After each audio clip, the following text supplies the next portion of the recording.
আজ করব ডাল চচ্চড়ি, তার জন্য ডালগুলোকে ভালো করে ধুয়ে নিচ্ছি। ডালে অনেক ধরনের ময়লা থাকে। খেসারির ডালের চচ্চড়ি, বাড়ির ভাঙানো খেসারির ডাল গাইস। ডাল চচ্চড়ি করার জন্য কড়াইয়ে ডাল নিয়ে নিয়েছি, একটু জল দিয়ে দিচ্ছি।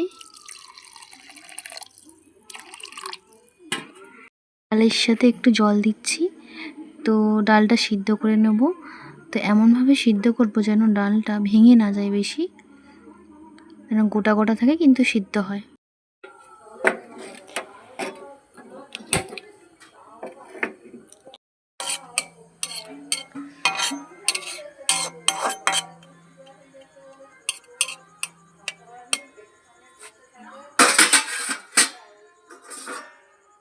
তো গাইস ডালটা চাপা দিয়ে দেবো।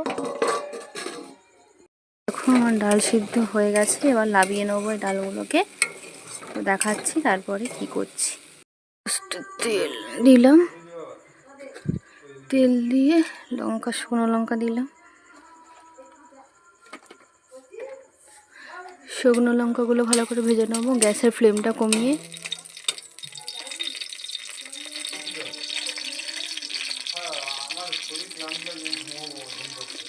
চাইলে তোমরা একটু ঝালও দিতে পারো, বেশি 5 ফুটন।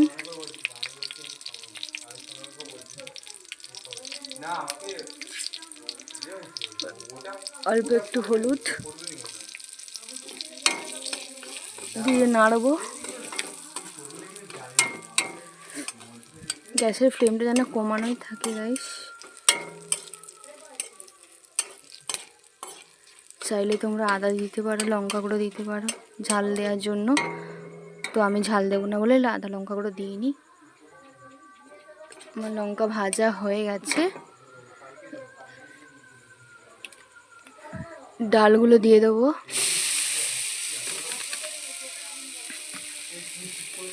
দেখো এবার ভালো করে নেড়ে নেবো ডালগুলোকে।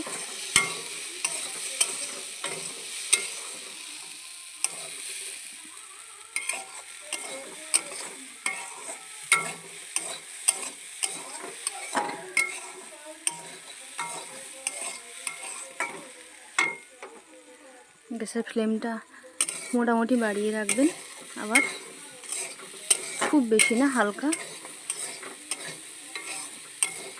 এরকম নাড়তে থাকবে।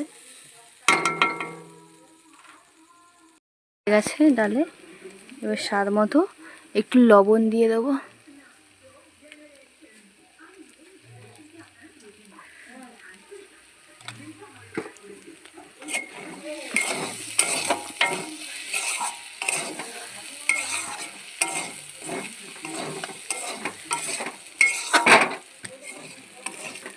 তেল দেওয়ার পর গাইস দেখো ভালো করে নাড়লাম। চাইলে তোমরা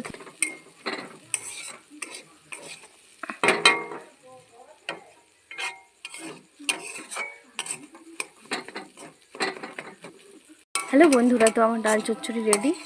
আমি একটু পাতলা করার জন্য জল দিয়েছিলাম, কেননা একটু শুকনো শুকনো চাইলে তোমরা রাখতে পারো। তো আমি পাতলা করার জন্য একটু জল দিয়েছিলাম। দেখো গাইস ডাল চচ্চড়ি রেডি।